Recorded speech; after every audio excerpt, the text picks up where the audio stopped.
the title of this talk is Lessons About Disruption.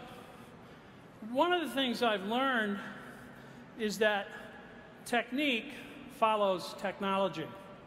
You know, I've been going down this IT road for a long time, about 45 years now, and we simply don't know today where technology is going to take us. We think we know, but we don't know. Alexander Graham Bell thought the telephone would be a tool for the deaf. Edison thought the phonograph would be a dictation machine. They didn't know where technology would take them. When Martin Cooper invented the cell phone, anybody remember those bricks? You have those, right? When he invented the cell phone, he had no idea that we'd have 7.3 billion of them, or that Kenyan fishermen 3 miles offshore Mombasa in their sailboat without a motor would find they had cell reception and check for market prices of fish based using text messages. Choose the port based on that data and gain some market power. We really don't know where technology is going to take us next.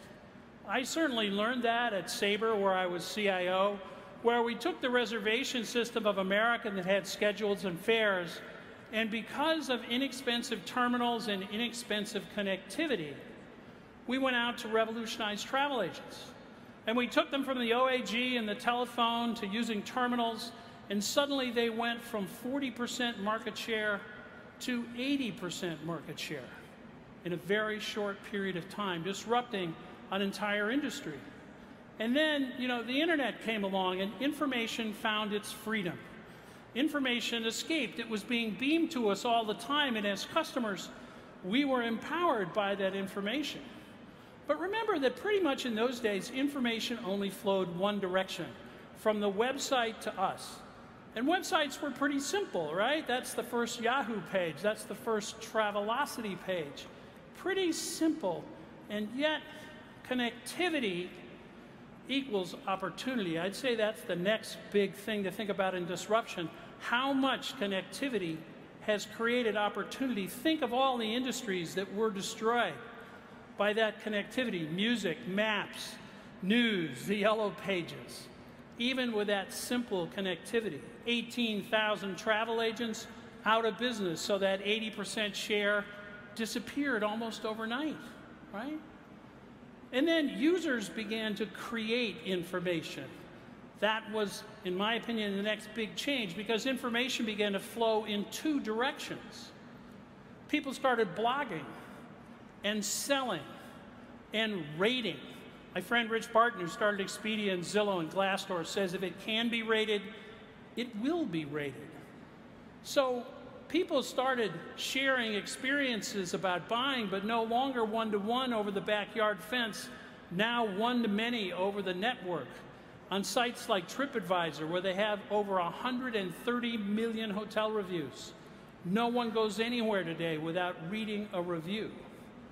And that changed things again. It revolutionized marketing because social feedback builds trust. It used to be that marketing was in charge of consideration, but now it is the user who uses and comments and gives feedback that creates consideration of products. Two-way information changed everything.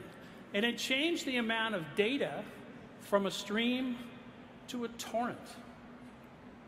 At all of these meetings, people say 90% of the world's data created in the last 3 years, 80% of it unstructured, right? The last 5 years have been about connecting all these people. The next 5 years are going to be all the crazy things you can do now that they are connected, said Mark Zuckerberg. I agree, but I'd add one word: all the crazy things they can do now that they are connected. And they are doing. Martin Cooper never envisioned 7.3 billion cell phones, but he also didn't envision 7.3 billion network nodes that are creating connected businesses.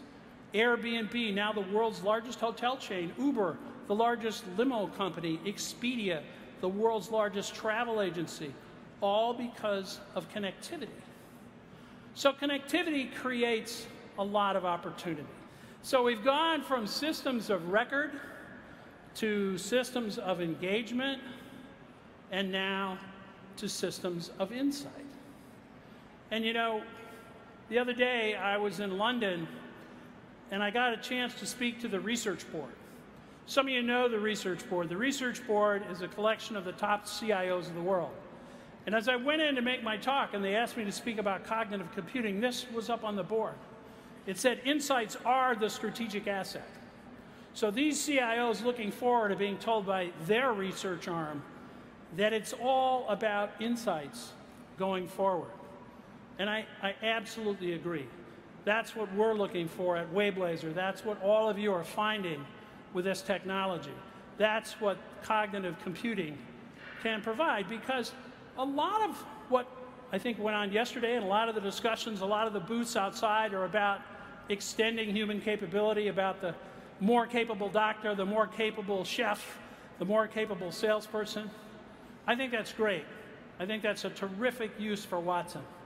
But when I look at all this unstructured data, as a B2C consumer guy, I think of something different. I think of the paradox of choice. I think of how difficult it is for consumers to sort through all this data we have in the physical world and the virtual world today. It's hard. It's really hard. So complexity equals opportunity. The complexity that was generated through that two-way world, that two-way communication, is a huge opportunity for us in business. How do we make it simple? How do we reduce complexity? Because you don't have to change the world to cause disruption. Many big innovations only affect one part of the model. Think of contact lenses. Revolutionized eyewear. We buy them the same place we bought our eyeglasses. Think of cell phones, mobile, huge revolution. We buy them basically from the same phone companies we bought them from before. Think of Travelocity. Travelocity, a registered travel agent. We just sold differently. You don't have to change every part of the model. Apple didn't invent the MP3 player or the cell phone. They just made them better. So baby steps can be okay. Kayak, we sold for $1.8 billion. All it did differently was offer choice. I'm on the board of a hotel auction company. Our whole thing is about auctions. We're the only place on the web that you can auction a hotel room. Small model, big business. I'm on the board of an attractions company. We bundle attractions together so you can go to Boston and see all of the attractions in Boston for one price. You don't have to change everything to begin to disrupt an industry. At Wayblazer, we're doing simple things as well. Hoteliers are asking us to allow you to ask a question like, great honeymoon hotels to stay this spring somewhere tropical or adventurous. You can't ask that question of any hotel site today and get a set of hotels that meet those criteria. We're also building concierge applications once you're at the hotel. What do you want to do today? Here's what's available at the hotel. These are baby steps because our customers right now are only ready for baby steps. But they're baby steps that no one else has been able to do before. That's where we're having to begin, right, with these small steps.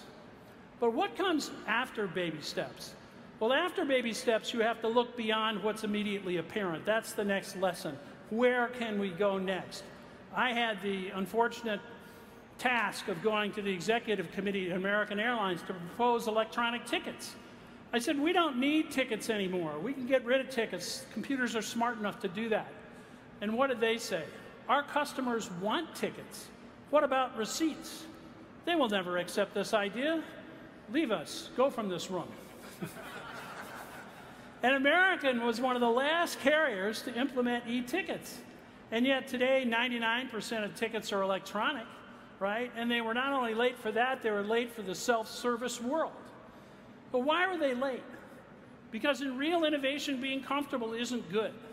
As you implement all these new ideas that John Kelly and the team are putting together, you should be a little uncomfortable. You should be a little scared. Because that's what it takes to move forward. The big prizes are found when you ask a question that challenges corporate orthodoxy.